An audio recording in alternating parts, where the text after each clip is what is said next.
Good morning, evening, afternoon, everyone. My name is Mark. And I'm Zoe. And we are the Board Adventurers.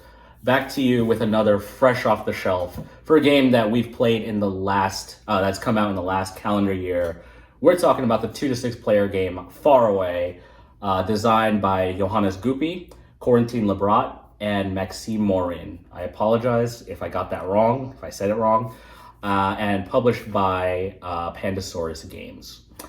Now, Faraway has a pretty simple rule set, and so we're just going to go over how the arc goes.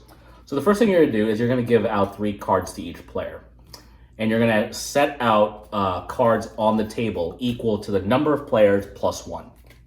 On your turn, you're going to play out one of the cards onto the table. Then you're going to take any of the open cards that are still left on the board, and you're going to add it into your hand. Then on your second turn, you're going to play another card, and this is where the meat of the game starts to come in. Let's say, for example, we have this. So the first card I played, so the cards are numbered 1 to 68, and the first card you have is lower than the second card that you have now played.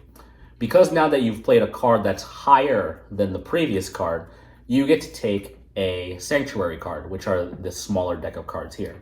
And they give you some sort of ability, some sort of symbol, or they give you endgame victory points. Not only that, but you get a Sanctuary card for each map symbol that you have on the cards that you have displayed. So if you're in round 6 and you've played a card that's higher than your previous, and you have 4 different symbols of these maps, you're going to take 1 for being higher, plus the 4 symbols that you have. You get to draw 5 Sanctuary cards. Of those 5, you are only allowed to play 1. So you only get to play 1 of these, and the rest are going to go back at the bottom of the Sanctuary deck. You're going to play this until you get to the end of the 8th round. So you're going to have a tableau of 8 cards. You're going to flip all the cards over wherever they are in the same position, and you're going to score from the very back all the way to the front. And when you score, you're going to look at the symbol on the card. So there's symbols here that have like symbols on the top and then some sort of number at the bottom. You need, as a requirement, the symbols at the top here in order for you to score the bottom. And that is either flat victory points or a scaling victory point. Whoever has the most victory points at that point wins the game. And that's Faraway. It's a pretty simple game. What do you think? Yeah, so Faraway is a game that kind of surprised me. I know this is one that you're really interested in. Mm-hmm. And when you explained it to me, I was like, yeah, let's check this out. I do enjoy short games that are simple, that packs a lot of punch to it. Mm-hmm. So I was really looking forward to really checking this out.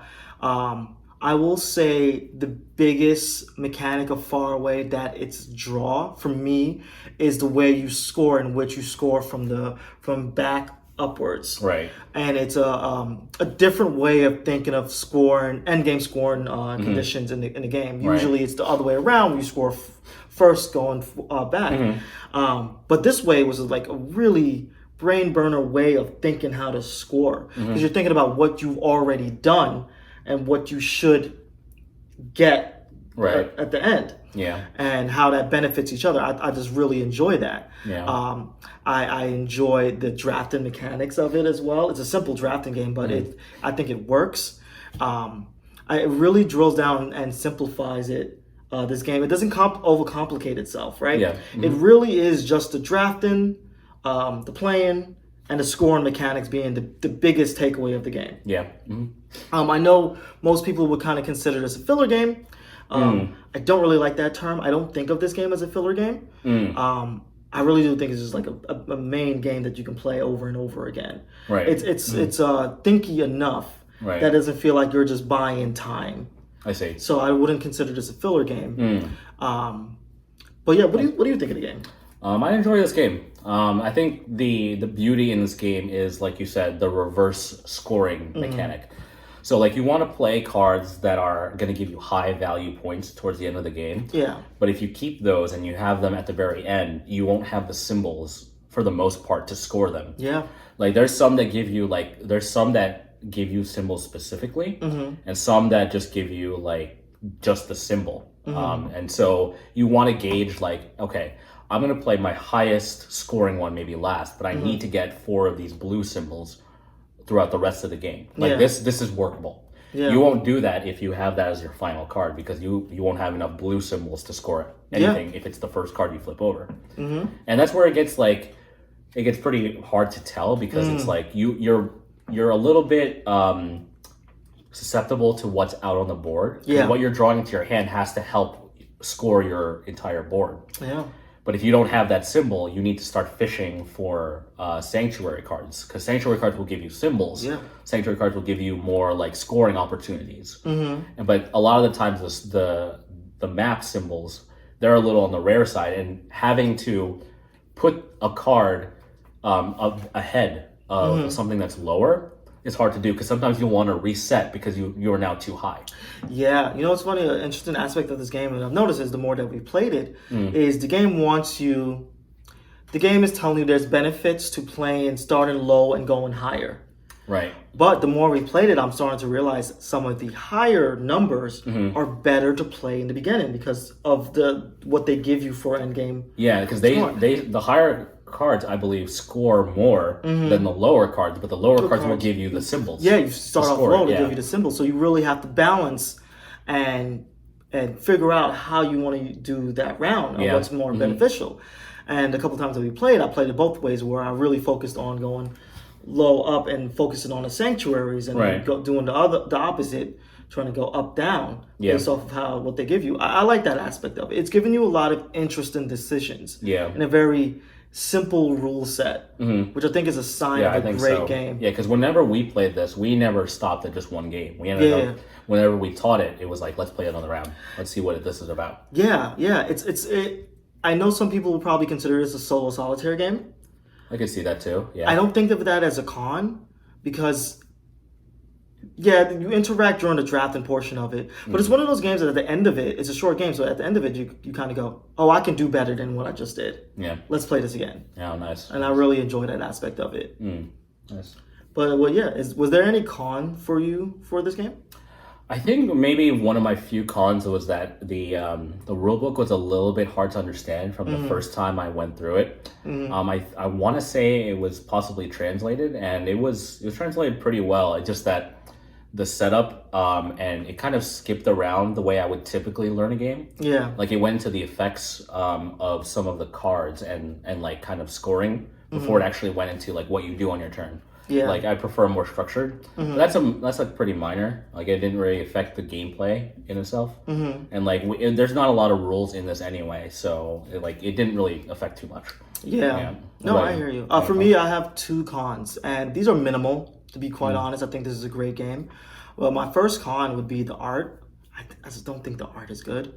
Okay. It really, when we were learning the game and then we were looking at the cards, like our hand and then what's able to be drafted, I was like, man, I do not like looking at these cards. It really is taken away from the game because I'm focusing on how much I dislike the art style. I see. So that's one con. The second one is I think this game would have benefited from a different theme, just altogether. I know they get some flavor text in the rule book, and you shouldn't really need that for a game like this. Right. But it should have been a much more interesting and unique theme. I'm not sure what they kind of was going for here. I see. I think they were trying to go for like a faraway world, and you're doing excursions, and then you have time that you're going through exploring. It's more mechanical, but I think for me and my wife, we're okay with the art style. It gives it some pop of color, I think, for us. It's very colorful, which I do like. But it's just, for me personally, that's kind of where it landed. That's fair. As a con, but again, those are very minimal. I still think this is a great game, but if I had to bring up anything, it would be those 2. Okay.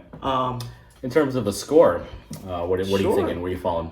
So again, we're coming at a scale of 5 and doing a half. So again, like 0 to 1 is like an unplayable game. 1 to 2 is a game that we would less likely come back to. 2 to 3 is a game that if people wanted to play, we would sit down for it. 3 to 4 would be a game that we would occasionally bring out if we were looking, our group was looking for a new game. And a 4 to 5 would be that, I want to get this in as many people's hands as possible.